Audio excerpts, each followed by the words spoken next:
Welcome to Headline Simsbury. I'm Karen Handville. If you have watched any TV at all over the last month, there is no way you could have missed the fact that there is a statewide election coming up. Kristen Benedict has the details on who and what Simsbury voters will find on the ballot on November 4th. On Tuesday, November 4th, state voters will be electing a governor, lieutenant governor, secretary of the state, comptroller, treasurer, and attorney general, as well as all the members of the General Assembly, the State House, and the State Senate.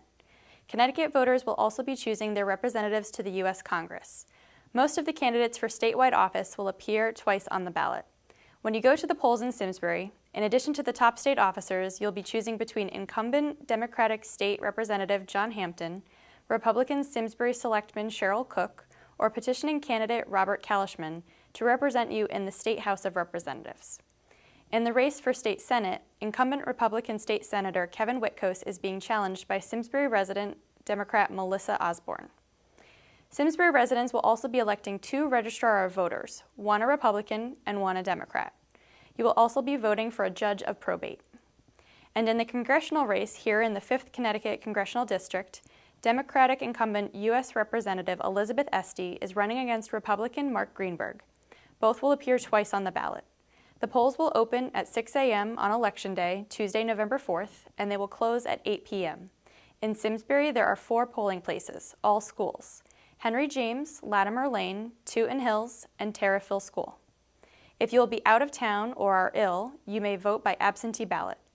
Applications are available from the Simsbury Town Clerk. For more information about absentee voting, go to the Town Clerk's office at Town Hall or call 860-658-3243 or on the town website at simsbury-ct.gov/register-of-voter.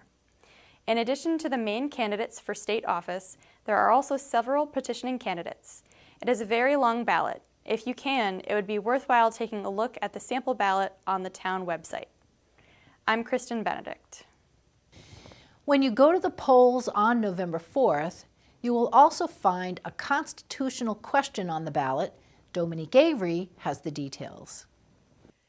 When you get your ballot on November 4th, the very first thing you will see on the top of the ballot is a proposal to amend Connecticut's Constitution. It's about how and when people should be allowed to vote. It reads, "Shall the Constitution of the State of Connecticut be amended to remove restrictions concerning absentee ballots and to permit a person to vote without appearing at a polling place on the day of an election?"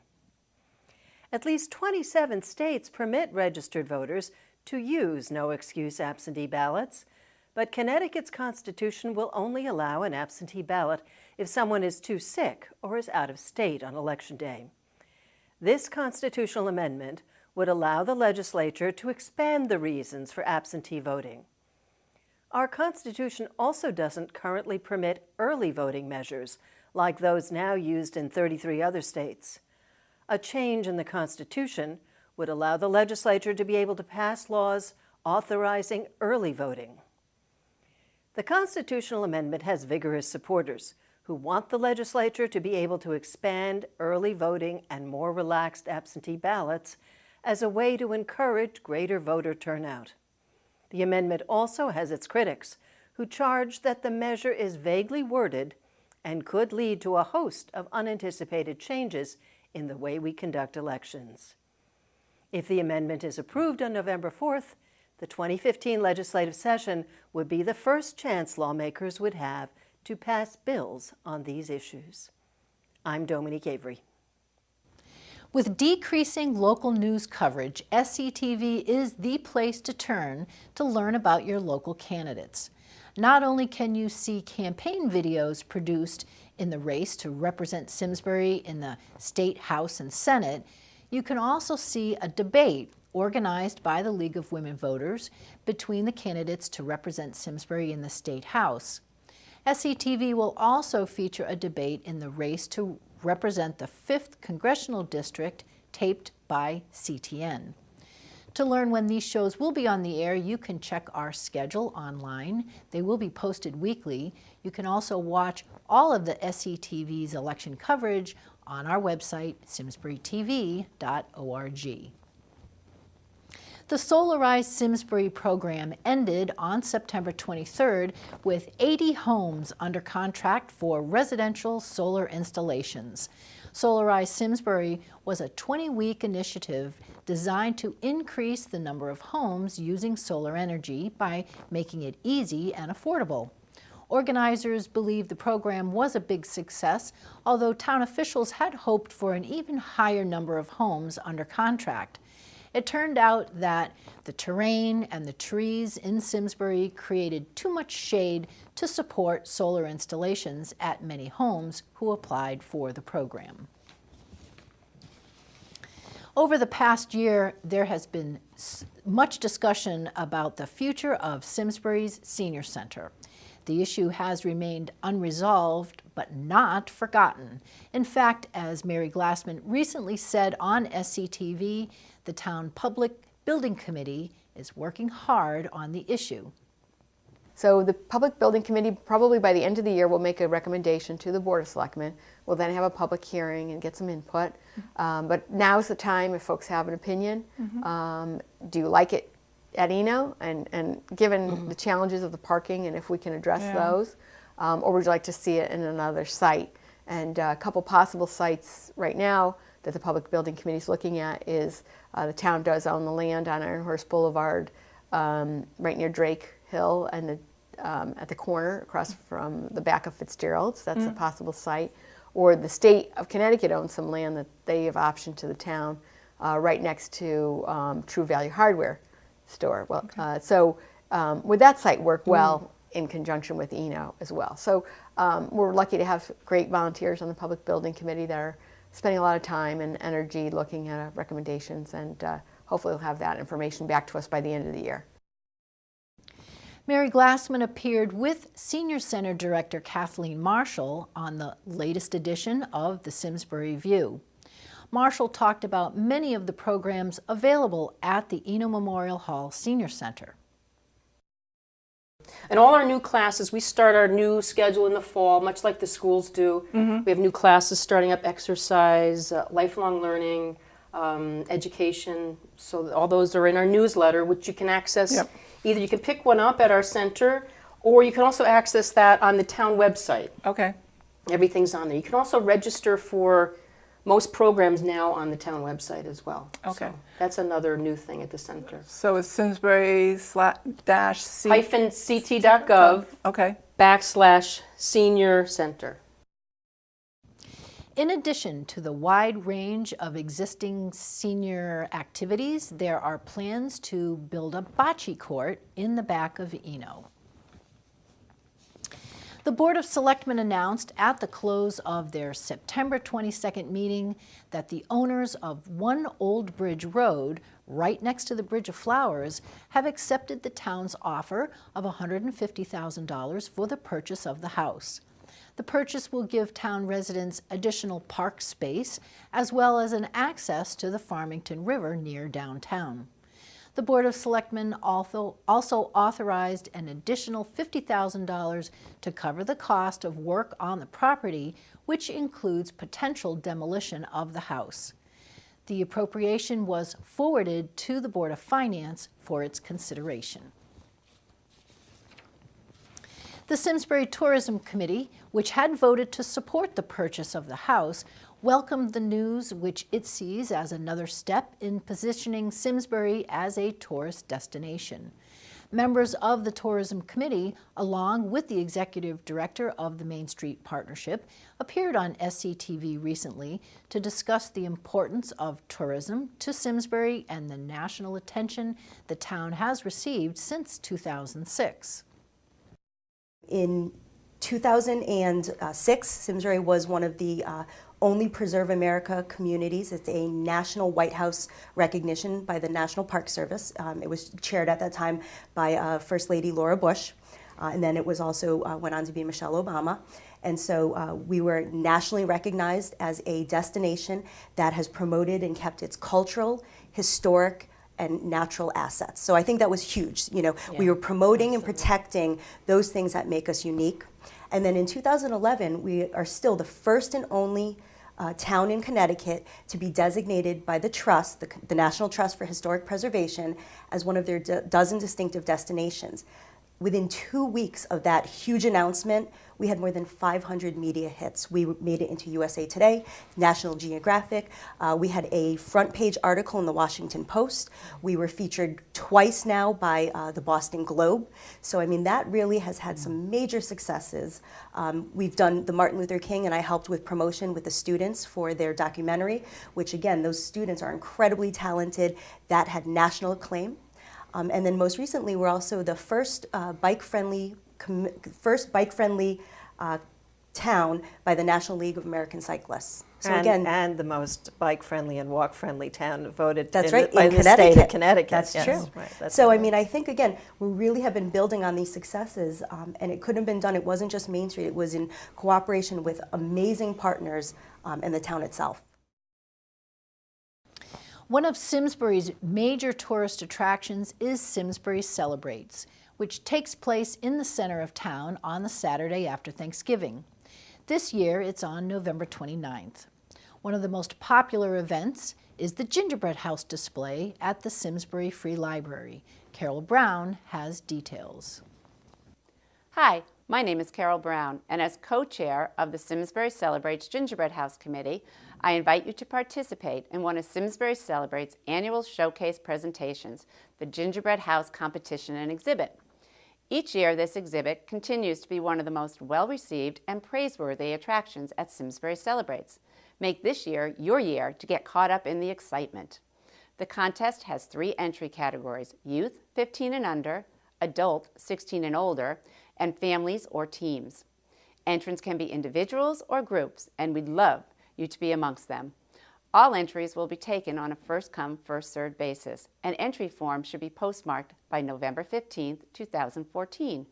Rules, procedures, and entry forms are available at www.simsburycelebrates.com. This year, the committee has adjusted the entry fee and has changed a few rules to make it easier for all to participate. We hope you will consider this opportunity to create your own spectacular gingerbread creation to share with the community. Last year, an estimated 13,000 people attended Simsbury Celebrates, and we believe most everyone went through this exhibit. Come on, join the fun, and help make this year's event a true celebration of community. We look forward to receiving your entry form and can't wait to see what you have in store for us. For more information on the Gingerbread House exhibit, sponsorships, or volunteering for Simsbury Celebrates, our town-wide community celebration on Saturday, November 29th, contact us at simcelebrates@gmail.com or call 860-658-3836. The Simsbury Celebrates 2014 Committee hopes to see you there. Each year, there is a contest for kids to win a ride in a fire truck or in the lead car in the parade at the close of Simsbury Celebrates. Lindsay Klorer has more on how children can enter. Hello, my name is Lindsay Klorer. I'm here to tell you that the Simsbury Celebrates Planning Committee is pleased to announce their fundraiser, Win a Ride in the Simsbury Celebrates Fire Truck Parade. This fundraiser is possible due to the generosity of the Simsbury Volunteer Fire Department. The fundraiser is open to children between the ages of 5 through 13 years old. There will be 2 prizes and 2 winners. The first winner will be the Junior Parade Marshal, who will lead the multi-town decorated fire truck parade on November 29th. This winner, along with 2 guests, one guest being 18 years or older, will be escorted down Hot Meadow Street in a vintage convertible provided and driven by First Class House Cleaning of West Simsbury. The second winner will sit with a fireman in the front seat of a decorated Simsbury Volunteer Fire Department fire truck during the parade, a child's true dream ride of a lifetime. Contestants may enter as often as they like, 1 name per entry form. Each entry costs only $3. For entry forms and more information, please visit simsburycelebrates.com. The Planning Committee urges all residents to become part of the fun and help make Simsbury Celebrates a true celebration of community. Remember, the event is held November 29th, the Saturday after Thanksgiving. For more information on this fundraiser, volunteering, and sponsorships, please visit simsburycelebrates.com or call 860-658-3836. Another town-wide event that has been building a steady following is Luminary Night to light up Simsbury. It is the Simsbury Junior Women's Club major fundraiser for local organizations. Last year, the event raised over $11,000. This year's event is on Sunday, December 7th. Luminary kits are already available online, and they will be delivered 1 week before the event.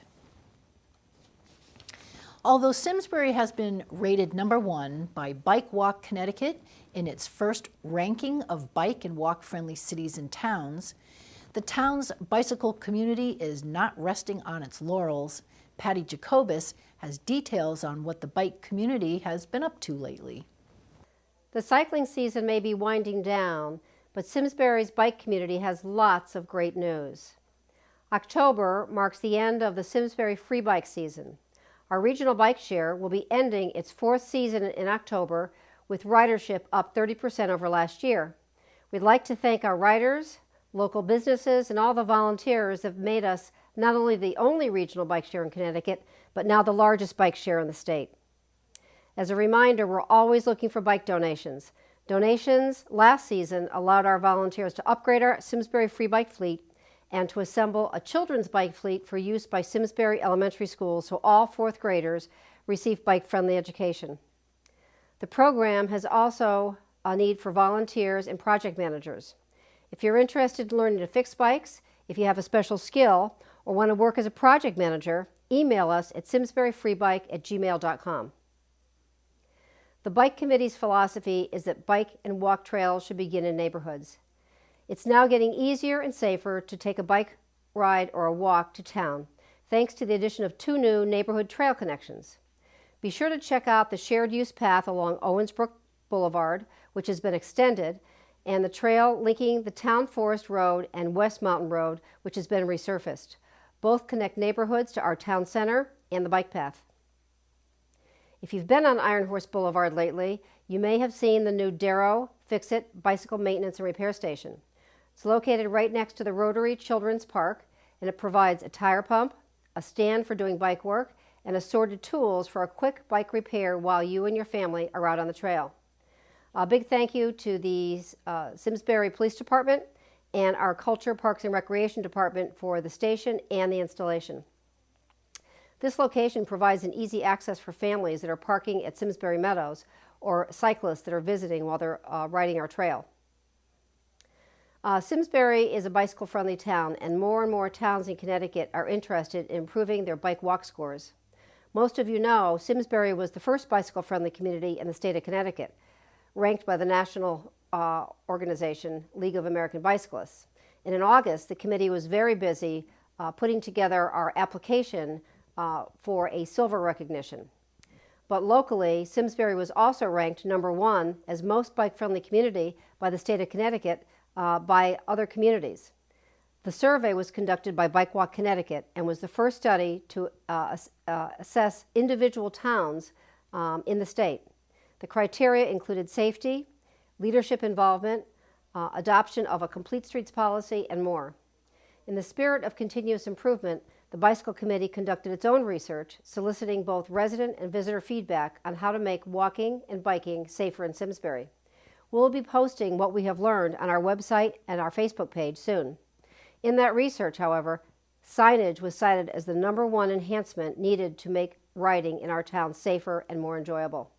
In response to this research, supported by advocates and input by Simsbury Public Works, they'll be installing bike signs over the next few months. It'll include wayfaring signage, trailhead signage, and the rules of the trail. An important reminder is that effective October 1st, the Connecticut Vulnerable Users Law becomes effective. Connecticut is now one of about 23 states that now imposes a mandatory $1,000 fine on motorists that injure cyclists, pedestrians, farm equipment drivers, and other vulnerable users. This new law can be a great topic for another family discussion about the dangers of talking and texting while driving. And please give cyclists 3 feet. It is the law. May is Bike Month again. Spring seems like a long way away, but we're already thinking about Bike Month. Our first event has been scheduled. On Sunday, May 17th, Simsbury will host the second Try Simsbury Run, Bike, Paddle Triathlon. We're capping entries at 250 athletes, and it will be a sellout. Registration will begin on November 1st, so look for details on Facebook at Try Simsbury and on the Simsbury Parks and Recreation website. If you want to stay current with all of Simsbury's cycling events and all of our training programs and infrastructure enhancements, follow us on Facebook at www.facebook.com/Simsbury Free Bike or visit us at our brand new website www.simsbury.bike. The Simsbury Historical Society has also been very busy adding exhibits and events as well as working on plans to make the site more of a community hub.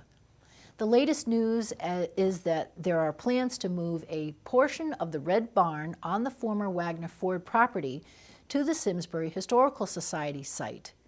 Incoming Simsbury Historical Society President Elaine Lang has more details. As October winds down, the leaves are turning, the air is getting colder, and there's frost on the pumpkin.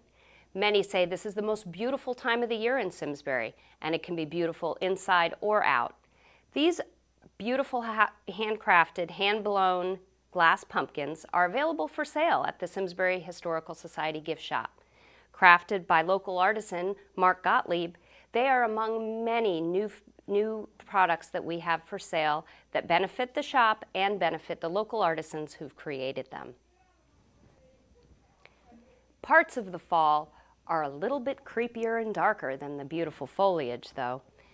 Witches, goblins, and ghosts are often part of our thoughts in late October, and the Historical Society is no exception.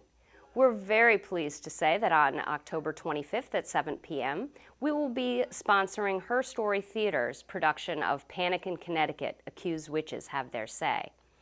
This dramatic presentation will show the thoughts and feelings of these women and men who are accused of witchcraft and possibly of those who accuse them. Admission will be $10 for members and $12 for non-members. We look forward to enjoying this very special program that will show how Connecticut's witch hunt, which preceded that more famous one in Salem by 30-some years, really shaped and expressed some of the darker aspects of Puritan New England. The future will continue to show more great programming like this and future events, but watch our space in the spring for some big changes. We're delighted to announce that we were recently gifted the older portion of the Red Barn that you can see up on the former Wagner Ford property in North Simsbury. When the barn gets taken down to make way for the new Big Y, the smaller portion, which is older, will be coming down to the campus of the Simsbury Historical Society Museum grounds. We are currently planning for it to be an open-air pavilion which will provide shelter for passing bikers, hikers, visitors, and programming needs, and also for potential event rentals.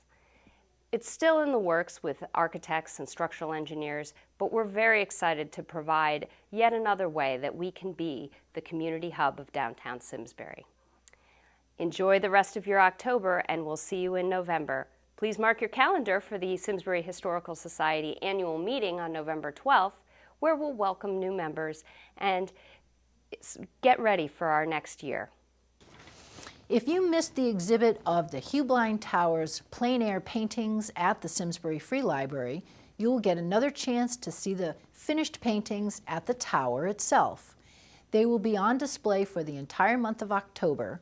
The paintings, which were done at the tower over a September weekend, are being sold to benefit the tower's ongoing renovations and are for sale. For details, you can contact Jay Willerup at jtwillerup@snet.net.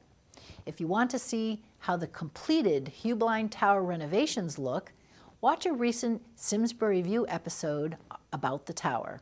You can find it online at simsburytv.org.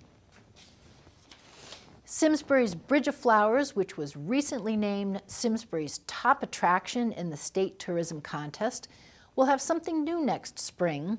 For the first time, the Bridge Committee has planted daffodils, which will give visitors something to enjoy before it's warm enough for the window boxes and hanging planters to be displayed. If you're the one doing the gardening at your house, attend the Gardeners of Simsbury's informative talk on organic gardening on Tuesday, October 28th at 7 p.m. in Eno Memorial Hall. Potential new members and the general public are invited to attend this free event. For Halloween, the Simsbury Public Library has several events planned. On October 22nd, bake Halloween worm cupcakes for grades K through 2 from 4 to 5:15. On October 27th, bake Frankenstein brownies for grades 3 to 6. Registration for both events is required. There is a town-wide Halloween event at the library on Thursday, October 30th from 6 to 7. Wear your costumes, hear a Halloween story, decorate a trick or treat bag, and see some magic. And on Halloween itself, Friday, October 31st from 1:30 to 2:15, there is a drop-in Halloween parade for all ages at the library, plus stories and crafts. The Little Black Dress fundraiser, presented by the Simsbury Auxiliary of the Village for Families and Children, will be held in Eno Memorial Hall Auditorium on November 13th from 3 to 5 p.m. Entertainment will be provided by humorist, artist, and talented floral designer Bill Graham, who will create a variety of fashionable ensembles using a little black dress as his palette. He will also apply his talents to floral design. This is a fun, high-energy event with light refreshments and raffle. Funds raised by the event will help support the Village for Families and Children's holiday party for foster care children and their families. Registration is $30, and contact Ellie Benson for more information by email at elliebenson@yahoo.com, or you can call her at 860-255-7295. The reservation deadline is November 6th. Another opportunity to get rid of your household hazardous waste is coming up on Saturday, November 1st. The town of Avon, in conjunction with Simsbury, will be holding a household hazardous waste collection at the Simsbury Public Works facility on Town Forest Road. The collection starts at 8 a.m. and goes till noon. It will be open to all residents of Simsbury, as well as Avon, Canton, and Granby. Are you a Simsbury resident with a story to tell? A pet peeve? A passionate cause? A favorite subject? Or a hobby? Did you know you could make your own show on Simsbury Community TV? It's easier than you think. Give us a call at 860-658-1720 or email us at simtv@yahoo.com to learn more. In the meantime, take a look at some other interesting shows on our website, simsburytv.org, or you can learn more on our Facebook page. Thank you for joining us. I'm Karen Handville, and we are SCTV, your town, your schools, your government.